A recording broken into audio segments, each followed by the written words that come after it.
very excited about our workshop. We've got some brilliant speakers today to explore what it means to scale up peri-urban agroecology and collectively thinking about future strategies, policy and practice. It'd be great if anyone wants to put who they are, where they're from, if you work with a project, into the chat box, just so that we get a sense of who's in the room together. My name is Rob Logan. I've worked as a community gardener, organizer and educator in London for over a decade. And in the last year, I've been working on the Fringe farming project with Sustain, and also as a researcher with Urbanising in Place. So I'll be trying to host our panel today, and also contributing some of the findings from the Fringe farming project. And so the aim of today's session is really, I noticed this year there's just been some really exciting projects around peri-urban agroecology. So we're going to be hearing about Roots into food growing from Pauline Shakespeare, about Urbanising in Place from Chiara, and Mark Walton was involved in Urbanising in Place and Fringe farming. Will be speaking from a London focus, and then myself from Fringe farming. So really just sharing the information, the learnings, the knowledge, the potential actions that are coming out of 2021, so that going into this year, we can share what we've been finding out, and also give you some of the suggestions as well, some of the policy and the practice. We had planned for an hour-and-a-half session, but we've got an hour in the actual ORFC program, which will leave about 10 minutes for a Q&A.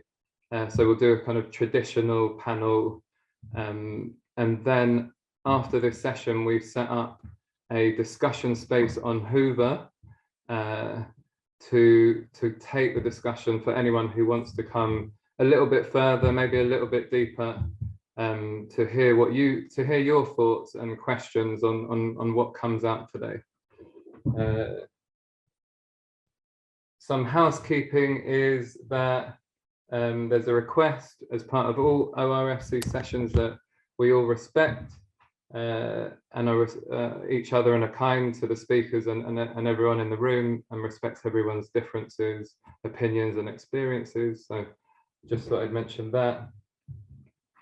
Okay, moving into a definition of agroecology, because we felt that that agroecology, as it moves around the world, it changes practice, it forms new politics. It'd be useful to give a bit of a definition. What do we mean when we say agroecology? What do we mean by peri-urban? And how do these things collide? Just to kind of give a framing to the panelists today. So agroecology, as I understand it, takes a real regenerative and holistic approach to farming, where there's, at the heart of it is the farmer's knowledge. It really centers the farmer, and it brings together a series of ecological and social principles into food systems. So some ecological ones might be, we work with natural cycles. There's no use of chemicals in the soil. You don't pour chemicals into the soil, no pesticides, and really trying to improve soil health. So building soils, working with microorganisms. And then some social elements would be a focus on workers' rights, fair livelihoods. Taking this holistic approach would be the emphasis on cultural aspects of food. So not just a right to nutritious foods for every person, but also a right for to access culturally appropriate foods. And then there are histories of feminist practice and land justice within agroecology movements. And also importantly, that the food systems are shaped through democratic process from communities up. So those are some features of agroecology. I think it's worth mentioning also because as agroecology moves around the world, and especially in its manifestations in Europe recently, sometimes the social aspects are lost, and we get elements of greenwash, and we lose the kind of social justice elements that really are at the root of it. at the bottom of the slide, if you want to read more about agroecology, I recommend the declaration from the Nea-Learning Forum a few years ago as a really good framework for that. So there's agroecology, and then what is this peri-urban? When I talk to my friends and family, they say, "What are you talking about? All this peri-urban? I don't know what that is." Well, it's the land in and around the edge of the city, in the buffer zone. Some people have said that it's around 10 kilometers from the urban edge into rural areas, but it's also a bit of a grey area. I think I don't know, when you move through the city, you might notice more space, less buildings, and getting into that edge space, that buffer zone between city and countryside. So in terms of this discussion today, what happens when you multiply agroecology with peri-urban? What does that mean together? Well, we can see histories of peri-urban agroecology throughout the world. Cities kind of evolved in many cases with growing around the city walls or at the edges of the city, predominantly with the most perishable goods close to the city, to markets. And we're now left with currently some of the most fertile soils at the edge of cities that we're at risk of losing. You know, in the UK, as close as in the 1950s, market gardens would ring many of the cities, and these really suffered because of supermarket monopolies, trade deals, subsidizing large landowners, etc., that we've seen in the last 60 years.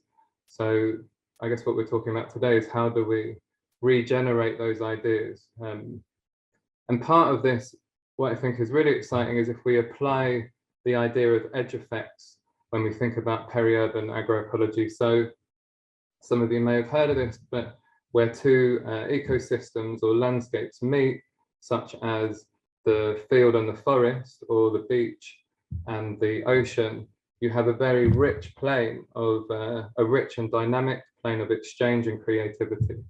So if we apply that to the edges of the urban and the rural, we have a really rich space where agroecology can thrive with multiple benefits, whether that's economic in terms of jobs and services, products in regional economies, the social elements of agroecology, so community development and education, and also all the environmental elements such as carbon sequestration, increasing biodiversity, etc. And this, I think, is particularly profound at the moment in terms of the context of COVID, the pandemic and COVID-19, where there were supermarket shortages, increasing disparity around access to food, and also as agricultural policy is being rewritten post-Brexit, peri-urban agroecology can really contribute to these ideas of a green economic recovery. You know, the government coming out saying they were going to produce nearly 1 million jobs. Well, peri-urban agroecology in the UK can be part of building that green economic recovery. So those were some of the benefits and the potential. And I just wanted to leave us with, before we move to Chiara, some of the considerations and questions that might that kind of frame some of the debate or the strategic impulse around peri-urban agroecology, because traditionally agroecology has been based in rural knowledges and really strongly with an identity of the peasant as developed in places like Brazil and Latin America with the landless movement or the Via Campesina. So you have a really strong rural peasant emphasis. So what does that really mean in terms of urban or peri-urban space?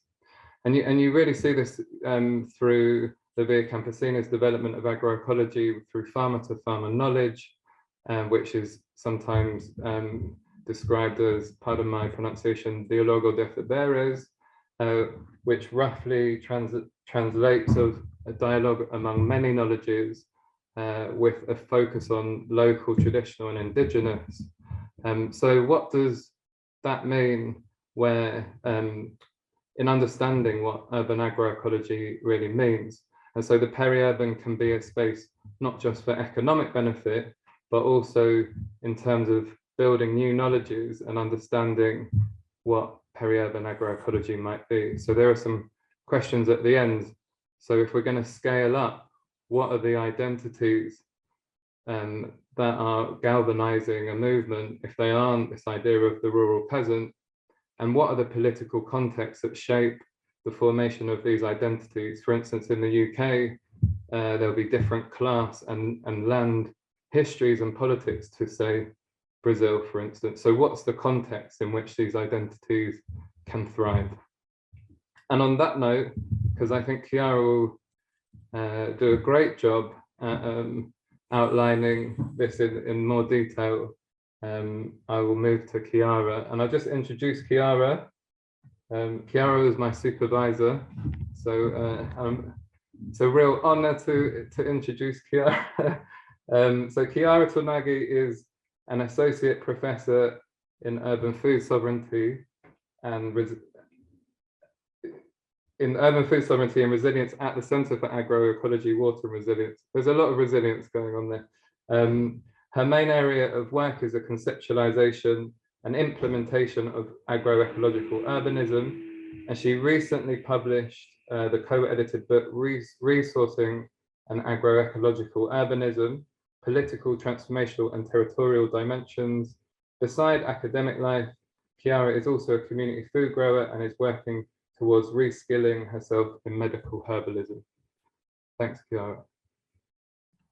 Thank you, Rob, for the introduction. I'm going to share my screen. Okay, so in my allocated 10 minutes, I'm going to share with you some of the results of a research project titled Urbanising in Place. Why does do that? Okay, so the project was funded by a consortium of research funders from different countries for rethinking sustainable urbanization. We were 12 partners from Belgium, the UK, Netherlands, Latvia, Argentina, and Brazil. And we have involved through interviews and webinars a number of participants from a different intersectional background from around the world. We aim to explore politicizing trajectories for agroecological farmers in the peri-urban metropolis. The picture that you see in this slide is a typical representation of this peri-urban space, where you can see the dense city in the background, and then a fragmented landscape of different villages, farmers, linear cities around transport infrastructure. We think that this is a mainstream kind of development around the world. It is very common, despite in Europe having a focus on the dense city, and it's highly problematic for farmers, and so this is the area where we focus our work. Rob gave a great introduction on agroecology. So I want just to add here that the project has roots in a long-term work that myself and Hilde Hane, that co-led the project with me, started a few years ago. And so the project has a normative root. So we believe in agroecology as both a political force and also having a value system that is strongly focused around justice. So we want to, and we have been working around how to move from just focusing on how to improve the life of agroecological farmers in a certain context, like the peri-urban, to how to reimagine a different way of urbanizing. So if the urbanization is the way we create mutual interdependencies, where we depend from each other, where we create different services, and we are highly, the division of labor is very high. We want to imagine an urbanization in which we build this relationship around the centrality of the farmer. The farmer as stewards of the soil, and the farmer has rooted in the web of life. The key challenges that we focused on around this project was obviously the first one is the fact that the metropolis are expanding on agricultural land. So when Rob earlier said that the peri-urban, we might think of the peri-urban has 10 kilometers, well, it really depends on where you are and how fast cities are expanding. So we have contexts in which, what is rural today is the peri-urban of tomorrow.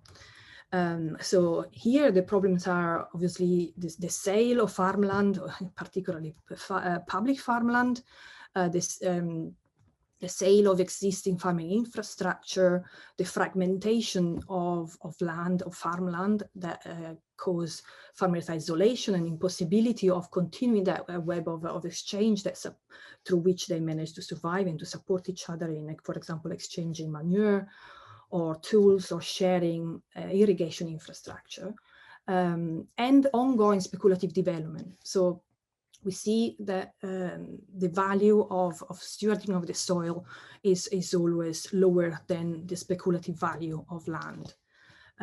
We have also focused on the problem of metabolism, metabolizing soil nutrients and enabling circular cycles of soil nutrients, and in this context is prominent the need of thinking soil regeneration and soil remediation. And finally, the problem of a separation between an agroecology community on one hand and communities focusing on urban food planning and food strategies, always often interested on the consumption side. Not really focusing and involving enough farmers and producers. I will organize and present the research results, just giving you a bit of an introduction on the 3 key principles that have been driving the organization of our results, and then telling you a bit more about the 8 building blocks which we think are fundamental pillars for building an agroecological urbanism. In terms of key principles, the first one is really what we called interrupting logic of substitution.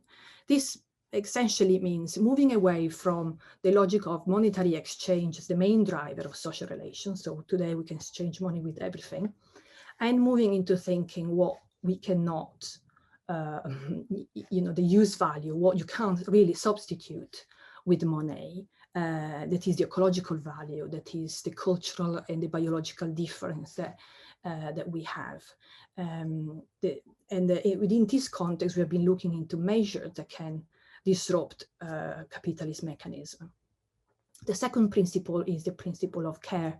So we have been looking into how to really support initiatives that see us as creatures of the soil, and interdependence with many other, not only among humans, but also with other beings. And the third principle is the principle of resourcefulness. So how do we support the creation of permanent improvements of common assets, how to recognize that dominant farming models today are over subsidized in many ways, and how can we create equally supporting systems for agroecological farmers. Within this, following these 3 principles, we have organized 8 areas, so 8 building blocks, which we think are areas that need a re-articulation. So how do we re-articulate social relations and the management of resources? For example, under the moving away from speculative approaches, so interrupting logic of substitution, we have looked into the possibility of developing agroecological parks or farming the fragmented land, so rethinking the management of public land. Under the second pillar, we have been looking into creating territorial food hubs managed by communities, developing healthy soilscape, and learning more on how community kitchens can be miniaturized version of rethinking the food system, and so on. So each of these areas has a dedicated area on our website some of which have illustrations like the slide you can see here, the picture at the bottom right, that is going into explain more how we can develop political pedagogies for urban agroecologies. And this was a work that I developed in particular with Rob. So I will now just give you a glimpse on some of the key messages that came out. The first one, the first slide is around broader messages, if you want, to UN agency or the national level. So the first issue is, for example, UN Habitat, which is the UN agency that mostly speak to urban management and cities, has still ideas of development as rural to urban migration, and it completely normalizes the expansion of cities over farmland. So this is a major problem, and so we are developing a policy brief in particular for this organization to integrate more with the work of the UNFAO, in particular the agroecology group, and the work that we have been learning through this project. The second message is that national carbon and biodiversity targets are often in competition with local food production. For example, many municipalities are selling farmland and buying land just for biodiversity. So we believe that an agroecological approach can enable them to work in synchro. And there was an interesting session this morning at 11 o'clock. And if you weren't there, just maybe go to have a look at it, where there is an initiative to support small agroecological farming, to start measuring their biodiversity contribution to be able to access national funding. The third key message is around the need of income support programs for farmers. These are already available in other countries, and so we often know that farmers are in competition with over-subsidized industrial farming sector. So we think that in the context in which this competition is not mitigated, and it is important to maybe claim for an income support program. In terms of key messages for local administrations, again, we think that the strategic use of farmland is important here. We think that many farmers today exist in a peri-urban, for example, are specialized. So we have either arable farmers or livestock farmers or horticultural farmers. So it's very difficult today to, given the fragmentation of the land, to have these components together. And so what public farmland could do is to enable to have this mixed farming at the landscape level. So this obviously needs rethinking how public administration manage that land. What role could it be, could have in farm starts and farm training, and also in creating agroparks or community food hubs.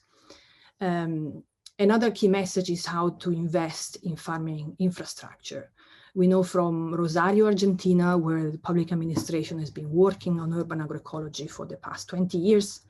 And they have municipal seed banks, municipal fertility management from organic waste, municipal enable market access, even storage and processing infrastructure. So a lot can be done by public administrations when a group of agroecologists are working closely with them. Planning approaches are often unfit. We have seen this in the London case. Maybe Mark is going to tell you a bit more about this.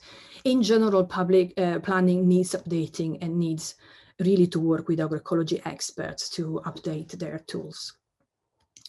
And this is a picture of the Argentinian team, and this is a quote from Raul, where he says, agroecology demands a complete reorganization of municipalities. People from the social economy, food production, the environment, health and planning, they all have to work as one multidisciplinary team.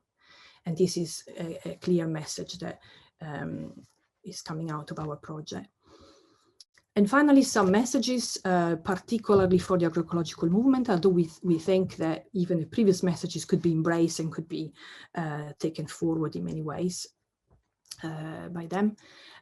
So we're seeing that farm start programs are often not sufficiently equipped with tools needed by urban and peri-urban agroecological producers, for example, in exploring particular economic models fitted for this for the challenges of thriving in such an urbanized context. Also, farmers are not often directly politically active at tables governing urban food systems, and that is an area that needs more mobilization.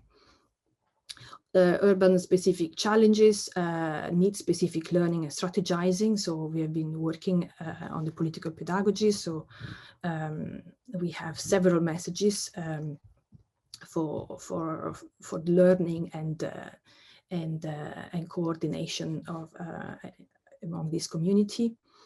And finally, we think the land-based community kitchens can be places of rearticulation of the entire food system. And for example, Granby Community Kitchen in London, we think is a great example of this, by promoting just food access, but also coordinating production and import of culturally just food. And so these were very briefly some of the key messages I wanted to share. More will be available on our website, and happy to chat about this later.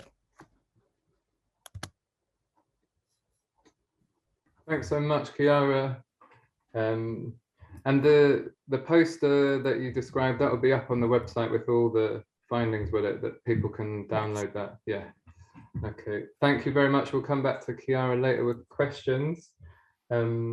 Now we will move to Mark Walton, who has worked on both the Urbanising in Place and also the Fringe Farming project. It's my great pleasure to introduce him. He's the Director of Shared Assets, which he established in 2012, driven by a desire to make land work for everyone. He has over 20 years experience of working with communities on environmental issues and has acted as an advisor to DEFRA, DCLG and the Canal and River Trust on issues such as working with civil society, asset transfer and community engagement. Over to you, Mark. Thanks, Rob, and hi, everybody. So, yeah, as Rob said, we were sort of partners in both Urbanising in Place and Fringe Farming, and London is a case in both of those different projects at international and national scales. So I want to focus on London. This picture is a plan for some development at Wolves Lane, so a peri-urban food growing space in London. Just firstly, though, shared assets focuses on supporting common good land use, and by that we mean land use that creates livelihoods and shared benefits, enhances the environment, is productive, and has some degree of community control and contributes towards a wider system change in land. And peri-urban farming definitely fits that definition. And so yeah, this is just to indicate sort of why London really. So being one of the 4 cities in the Urbanising in Place project that Chiara was talking about, and then also one of 4 cities in the Fringe Farming project of last year, alongside Glasgow, Bristol and Sheffield. And as part of the Urbanising in Place project, we looked a bit at London's historical kind of food growing, peri-urban food growing context. And obviously peri-urban food growing goes back as far as the city, basically. But you know, also up until quite recently was really significant. And there's some really interesting little bits of history. So if you're thinking of Chelsea in London as being once a place of market gardens, rather than maybe high-end fashion shops, but was also sort of a very productive place, and was so productive because it was using human manure from the city. So there was no fallow years. So they were building up the soils then and improving soil quality. And the Lee Valley in northeast London, which in the 1930s was providing over 50% of the value of English agricultural produce, because it was producing kind of high value crops in glass houses, vast areas of glass houses in the Lee Valley, right up until the 1950s and 60s. And these days we're sort of looking at these sorts of practices, so community led agroecological farms around the peri-urban fringe, but also sort of in the case of growing communities coming right into fairly central London in Hackney. And while we were looking at sort of through the Urbanising in Place project, we really looked at 3 particular areas of focus in London. So one was looking at the legal protection of soils. We really think about protecting land and about access to land, but thinking beyond that and thinking, well, actually what we need to be doing is protecting high quality soils around the edges of cities. And could we look at ways in which we could do that? And I think one of the things that we found through that work was the lack of information, the lack of basic information about soils and soil quality. And tomorrow at lunchtime, there's a session in the Justice Room where one of my colleagues, Kim, will be looking at the potential for a citizen science project around kind of collecting information on soil health. And also, there's quite a lot of work going on around public policy in relation to soils and soil protection, but there's not really a public campaign in the way that there is, say, around kind of pollinators or plastics. And perhaps something that we need to do is to kind of act on that level of public awareness as well. We looked at the potential for utilising more urban waste, and so for peri-urban farms to be more these sort of sites of metabolism of the city and helping to kind of process nutrient flows and stop those nutrients being exported from the city to incineration or landfill. We worked with partners, Quantum Waste, who are a waste management company who collect waste flows in the city, and we're looking to set up a site where they could compost organic waste from restaurants and use that as compost on site for growers, and sell the vegetables back into those restaurants. And they came across so many issues through the course of the project that they were unable to actually set that site up, largely planning issues that prevented them from actually setting up something which would be a clear good in terms of the processing and the cycling of waste within the city. And then also thinking about more traditionally thinking about access to land, and could we protect existing green spaces, and what's the potential for sort of food growing at a more commercial scale in the peri-urban and in particular in the green belt, which is becoming increasingly unproductive and is sort of protected from development, but isn't actually sort of incentivized to be productive. And this is where the crossover really with the Fringe farming project came in, and we worked with Sustain just before the pandemic hit in 2020 to hold a session in London, which was an action planning session, so bringing together different stakeholders involved in Fringe farming in London to develop a shared action plan to increase the amount of access, increase the amount of land available for peri-urban food growing. And that became the model then for the Fringe farming project, which was funded by Farming the Future through last year, and a second year is being funded this year. So I'll speak a bit about that as well. So as I say, we held this event in 2020. The event was preceded by the creation of a briefing document, which was circulated to all stakeholders who attended, so everyone was on the same page at the beginning of that. And then we developed an action plan together at the event, which is then being taken forward through the Fringe farming project. And we sort of we spent the last year really sort of revisiting that and consolidating it, because things had fallen into abeyance a little bit because of the pandemic, and that's been facilitated through capital growth and Sustain. And so that London action plan really sort of focuses on 3 things. So starting at the bottom, training and skills. There's a lot of training that happens and a lot of skills development that happens in London, and a lot of sort of different ways in which people access that. So they might start volunteering at a city farm, go and do a course at Sutton Organic Lee, then progress to a starter farm potentially in unfortunately rare cases. But the need to sort of develop an evidence base around that and around to join up routes and pathways and make that a smoother transition, and to identify key blockages. And Pauline will talk a bit about some of those blockages when she speaks. thinking about policy change and implementation, so particularly engaging with local authorities, many of whom in the urban fringe do own land and are thinking about their climate emergency commitments, about tree planting, about development, and so wanting to engage with them, and Sustain have been doing a lot of that work around engaging with local authorities, and then thinking about actually how do you convince them.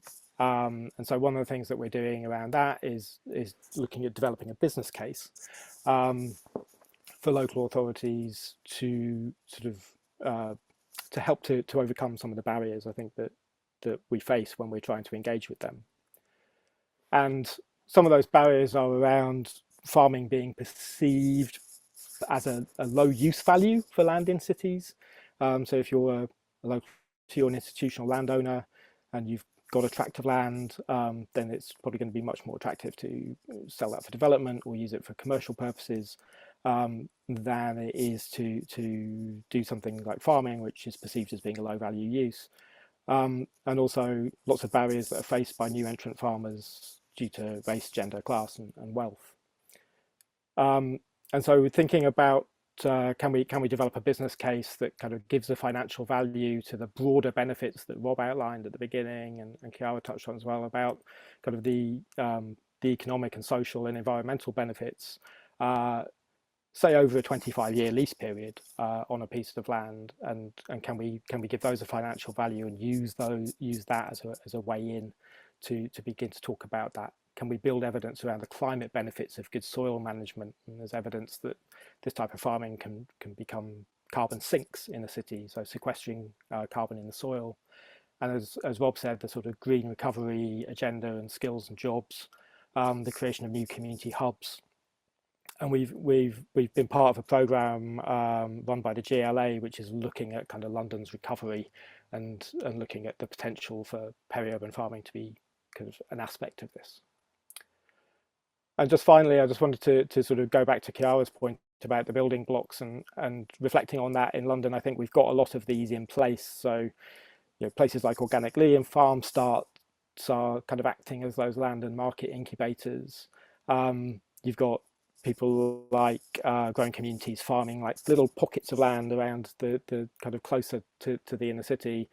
So farming fragmented landscapes. You've got places like Wolves Lane with a very clear sort of Haringey focus, a very clear community focus of the sort of territory that they work in. People working on composting, but we've seen like lots of barriers to that, to actually making that happen and building healthy soilscapes in cities. There's a very strong kind of political aspect to food growing in London and in the UK, I think generally as evidenced by the Oxford Real Farming Conference. And we're beginning to see those kind of community kitchens as well, like Granville. I think what we don't have is the kind of the big scale peri-urban park. And if you think about the Greenbelt having a real potential for that. So at the moment, we're very piecemeal and looking at particular sites. But what if we were to say, actually, there's a whole swathe of land here which is zoned and is where we'll be incentivizing and encouraging agroecological farming very close to the cities and all of the benefits that Rob outlined that can bring. So that's it for me. Thank you. Thanks very much, Mark. I love that last slide with the building blocks. Really useful to have those as the underbelly to peri-urban agroecology. I just wanted to highlight before we move on the Q&A box at the bottom of your screens.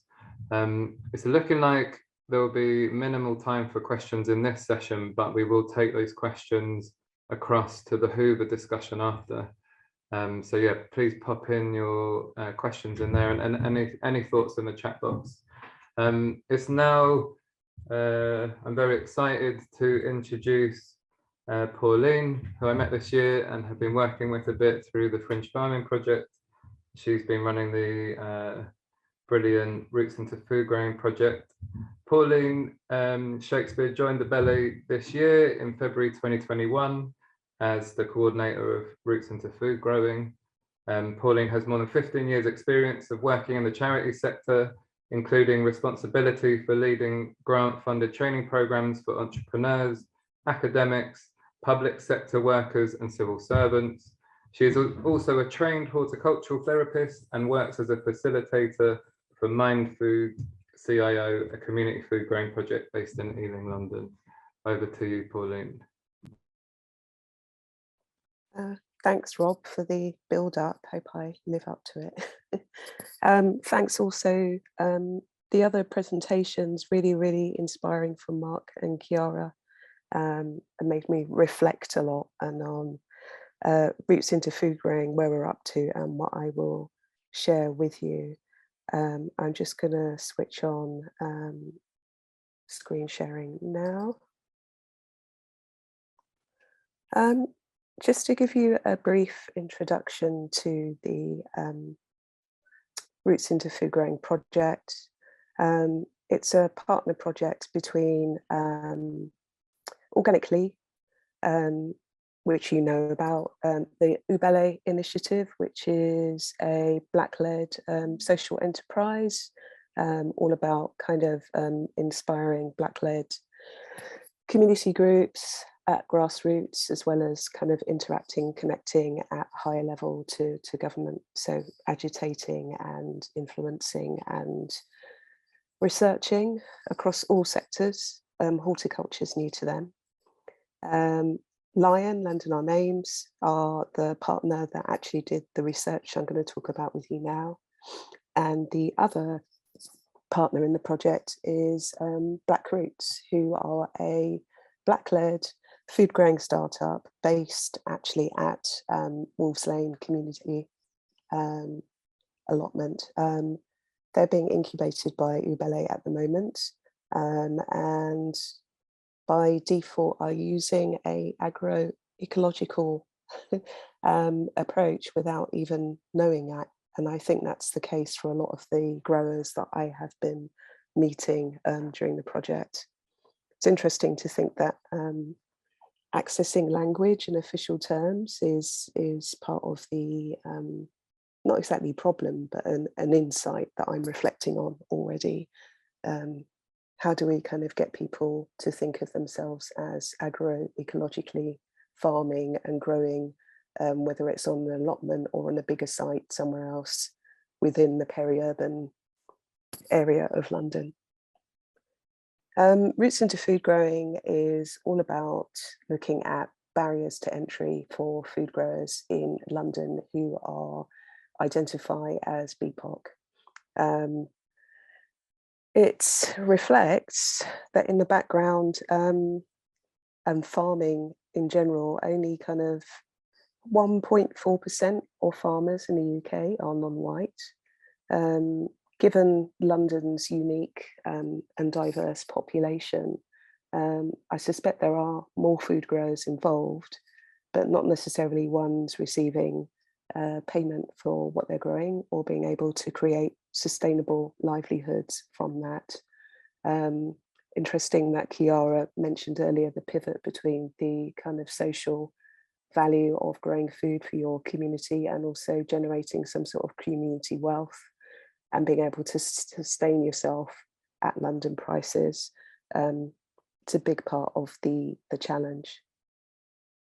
Just to recap on something that was mentioned earlier about formal routes into the system and education, particularly in London. Out of the people interviewed for Roots into Food Growing, there were 10 people from early 20s up to 80s with a mix of self-taught skills, potentially brought with them to the UK from somewhere else, for example, from the Caribbean. And also quite a few of the younger people had experience potentially as a trainee, volunteer or other at Organically, Capel Manor or Sutton Community Farm. But all were very, very passionate about growing their own food and growing food that was culturally appropriate to them, whatever that means. That reminded them of home, reminded them of flavors that they would like to incorporate into their diet, or were things that were being grown for spiritual or well-being practices. Connection with the soil is critical to look around London, you wouldn't really think this is happening, but it's happening everywhere. And it's really amazing stuff. But it's not really being reflected in what the formal institutions are teaching people, whether they are white or other. These kind of traditional methods, people who have the experience and kind of rich knowledge of cultivating plants and how to kind of grow them in the UK are not actually part of the education system that we currently have. So one of the things that I've been trying to find out a bit more about is how can those people be involved in the education system? And is it about a separate agroecological teaching system that sits alongside some of the more formal city and guilds and RHS courses? Or is there something else in between? Just throwing that out there as a thought, and in particular, a thought that occurs when I think of so many of the BPOC growers that are part of Roots into Food Growing and beyond it. One of the terms that we kind of came up to, I guess, define the peri-urban space where you don't get acres and acres of land is to think about social enterprise food growing.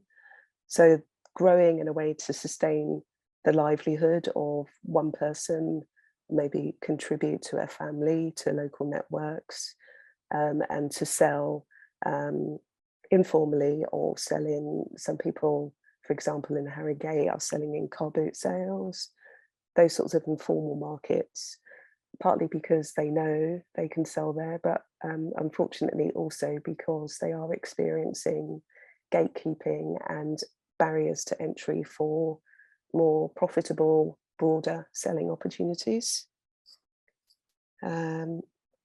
Mix of experience of people trying to sustain their livelihood, having to take on multiple jobs, which is not unusual in London, but also missing the protection that some sort of formal employment gives you from issues in terms of discrimination, sickness, just feeling very vulnerable.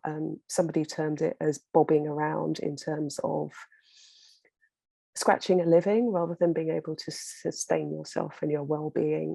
And a lot of people experienced burnout, particularly people from BPOC communities, partly because of the work and putting so much into the work, but also because of experiencing lack of promotion, lack of being a decision maker within a business. And all of these things obviously do take their toll. Yeah, social kind of position and background can also impact on access to education. So of the kind of formal education routes that I mentioned in London, they all have ridiculous waiting lists. They all have fees. Some of them are more accessible in terms of transport than others.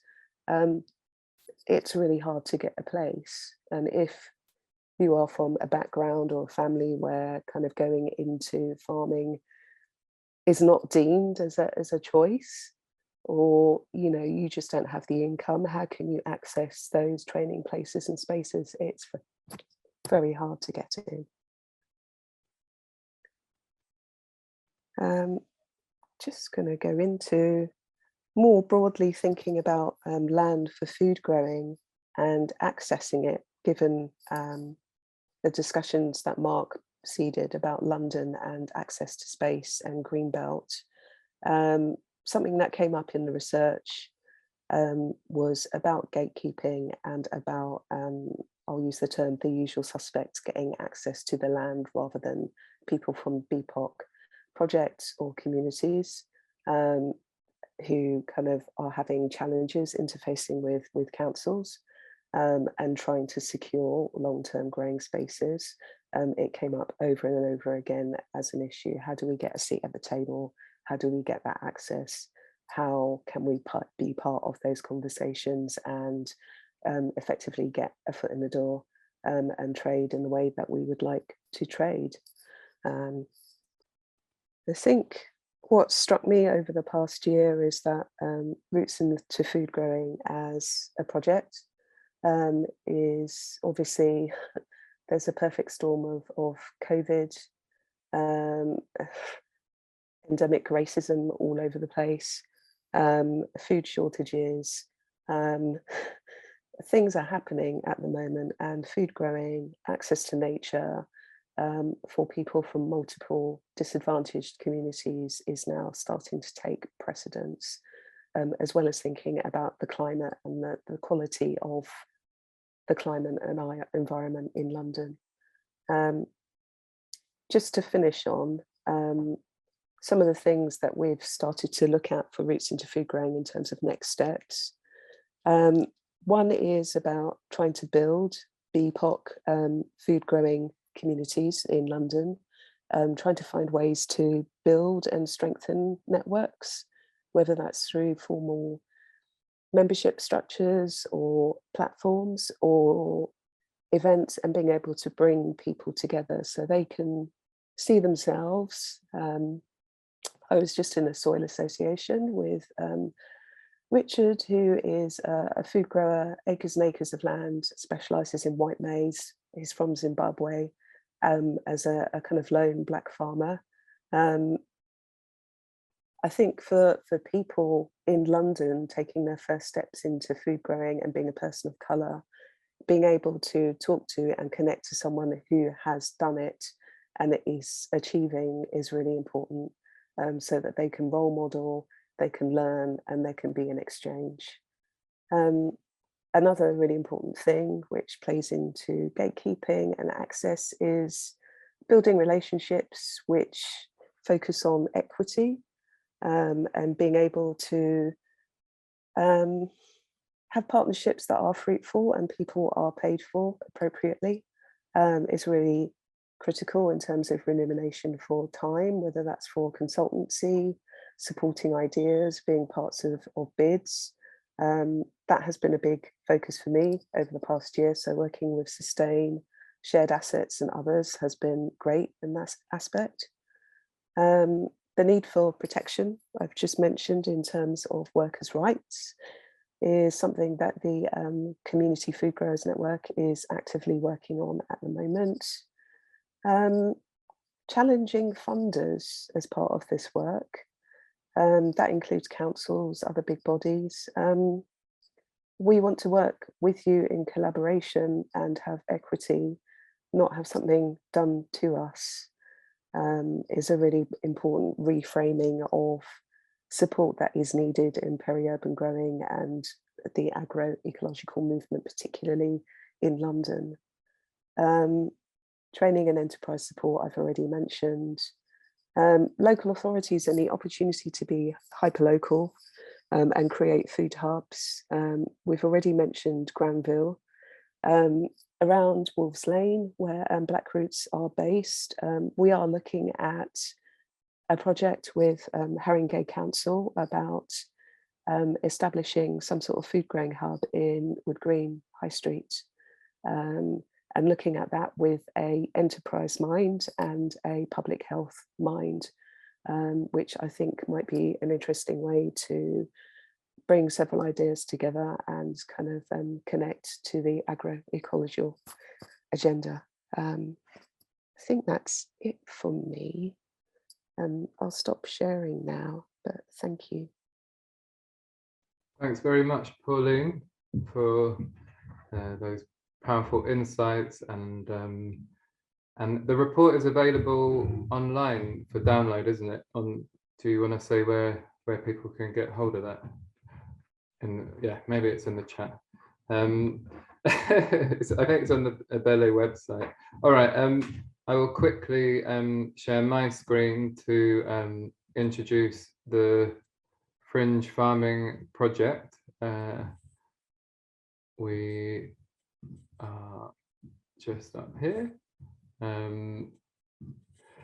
So the Fringe farming project really began with a pilot in 2020, as outlined by Mark, and then this year was kind of like year one, And it's been a collaboration with partners across the UK to increase peri-urban agroecological farming, but really this year with a focus on access to land, because it's such a key barrier for producers and growers. You can see some of the partners listed on the right hand side there. So Bristol Food Producers in Bristol, Glasgow Community Food Network in Glasgow, Chef Food in Sheffield, and then Shared Assets were supporting with the research and action planning, and the land workers with developing a forum. So this year, some of the aims were to kind of understand some of the barriers. Why isn't it happening when it does make sense to grow food closer to the city, to support green economic recoveries? What are the stumbling blocks? But also identifying some of the land opportunities, and also what can be local actions to push things forward, and with this coalescing into some national policy recommendations. So I thought I'd start with just outlining the process that we've gone through in the last year. In the blue little oval boxes, you can see the regional briefings. So we've produced these action plans and briefings with stakeholders. The Glasgow one actually is launched today, that I think will be in the chat box if you want to have a look at that. Alongside the briefings and action plannings, we've ran 3 forums, so national-wide forums for practitioners with LWA on the themes of access to finance and access to land as really key issues. And then also, and from these briefings and the forums, all the partners came together in September to have a strategy day. And we fed in other reports from this year, whether that was the new Economic Foundation report on financing agroecology to the Roots into Food Growing report, as well to see what other information was out there to inform strategy. So from that, we developed some draft policy recommendations and took these to 2 practitioner focus groups or workshops to get feedback. And these are in the final elements of drafting the report, which will be released at the end of this month. So keep an eye out for that. Sign up to the Sustain newsletters to keep adrift with that. And so today, I'll be mentioning some of the policies that are coming out of that report, but just like a taster. One of the key approaches that we're taking with the fringe farming work is acknowledging that councils are quite skint after 10 years of austerity. And so how can we connect with the work that they're already doing? And so, as I outlined at the beginning, there are multiple benefits. There are ecological benefits, social, economic. And so we've been trying to connect peri-urban agroecology to, say, Sheffield's intention to create a zero carbon city by 2030, or the education and economic targets in Bristol's One City approach, or the healthy city goal in London, in the London plan. So just really saying to councils, look, this work is already connecting with your targets. If you utilize the resources that you do have, such as land, buildings, procurement opportunities, then you can really push forward these multiple benefits that can help you meet your existing targets. The issue that came up, that I won't dwell on too long because Mark's mentioned this, but the idea of what's the economics, you know, with councils being offered quite a lot of money for land from commercial developers and pushing out urban sprawl, what's the economic benefit here? And so as we started to and we'll continue to in year 2, is develop this economic argument, but at the heart of this is really just connecting the dots, really, of identifying that in the last year there's been this massive increase for demand for regional and culturally appropriate fresh foods, with waiting lists on box schemes going up to 7,000 in some cases. But you've also got this new generation of growers who've got this demand for land. So let's connect the dots, let's connect the demand for food with the demand for land. and really build these regional economies and community wealth. I'm aware of the time, so I just felt like that something that came out of the London report is that if there's a conversion of about 1% of land that is currently grassland or grazing to vegetable production, you could produce an additional 1 million kilograms of veg. Doing some quick maths on this, if a kilogram of tomatoes is say a £5, or a kilogram of salad is between 10 to 15 pounds, you're then looking at maybe that's 5 to 10 million pounds worth of produce. If you then multiply the 1% to 2% to 3% to 4%, you then increase, and it really starts to show the kind of economic value of the produce that can go into London's food system.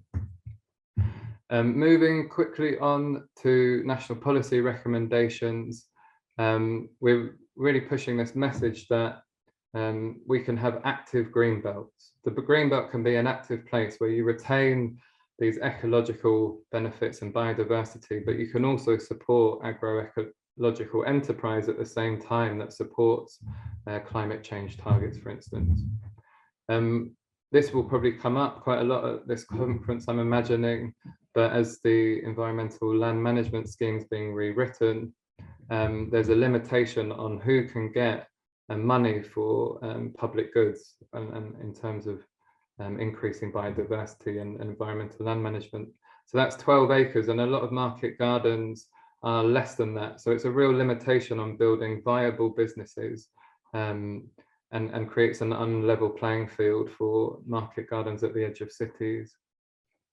Secondly, DEFRA will be releasing a new entrance scheme soon. So having grants to assist with capital costs for setting up new projects, or even blended finance, so a mixture of loans and grants would support the first couple of years of setting up new projects.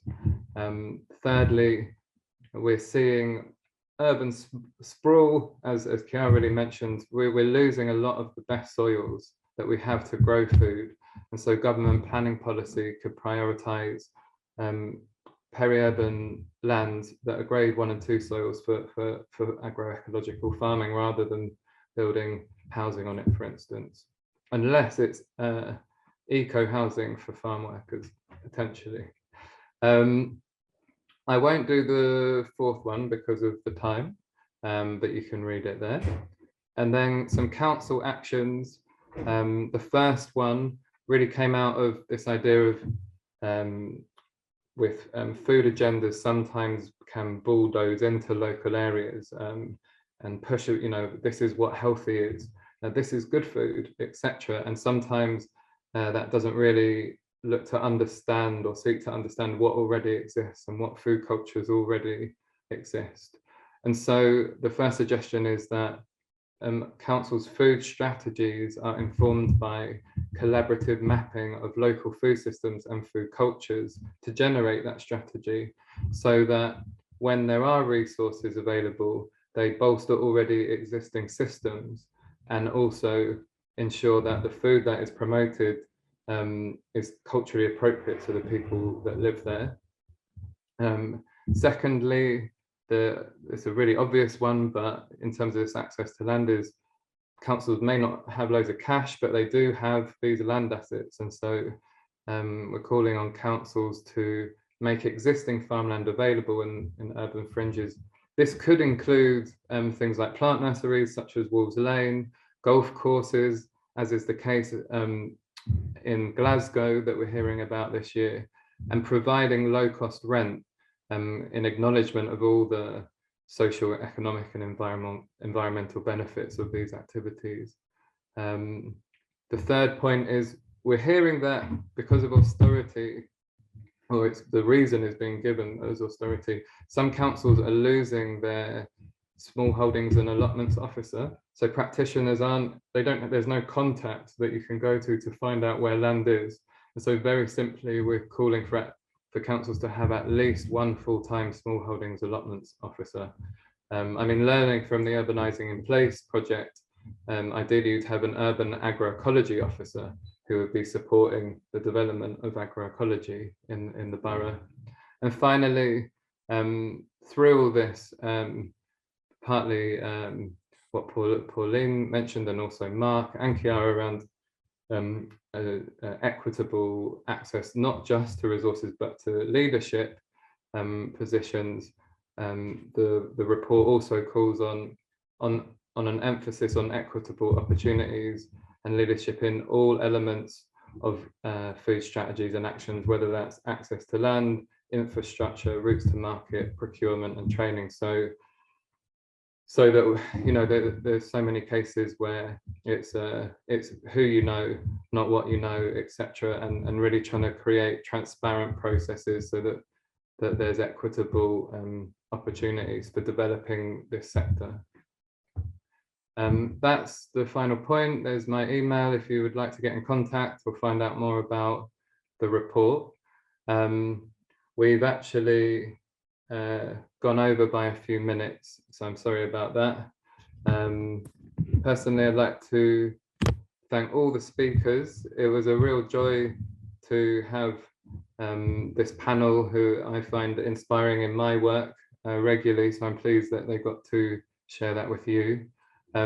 We have booked a room in Hoover, so if you go into the community board and then the spaces, meeting places section, you'll see our room on the second one down, and we'll have a more open discussion with questions. In case you can't be there for that, I just, Chiara, Mark or Pauline, would you like to just say anything before we shut this down? Yes, and do we have to shut it down, or or can we just stay here as we have already started? I'm being told we have to shut it down, I'm afraid. Okay. Yeah. Well, I just wanted to say that I've answered Sarah's questions in writing because I wasn't sure there was enough time to discuss. But there are still a couple of questions in the chat to address. Obviously, there is a lot to say. I think it's quite hard to grasp all the richness of this work in such a short presentations. But yeah, there were questions around mixed farming and how to make a case for public farmland. And I just want to say that bringing people from the administration from Brussels, for example, to Rosario to see firsthand what is being done there, it has been a great case. And to see how, in that context, the administration really use public health policy as a strategy to make a case for agroecological farming and for managing public land has been quite telling. And we'll leave it here for now. Pauline or Mark, do you want to say anything before we jump over to the other place? Only that I've been really inspired by all of the stuff in the chat. There's like a ton of wealth in there. So Right, okay. Yeah, it's been great, I think. Thank you. I've just replied to a question because I didn't realize I had one. So done. Inspiring. Thank you, everyone. Maybe see you in Hoover. If not, good luck in 2022. And for more thoughts on Peri-Urban Agroecology, for pushing it forward. Thank you. Good night. Bye-bye.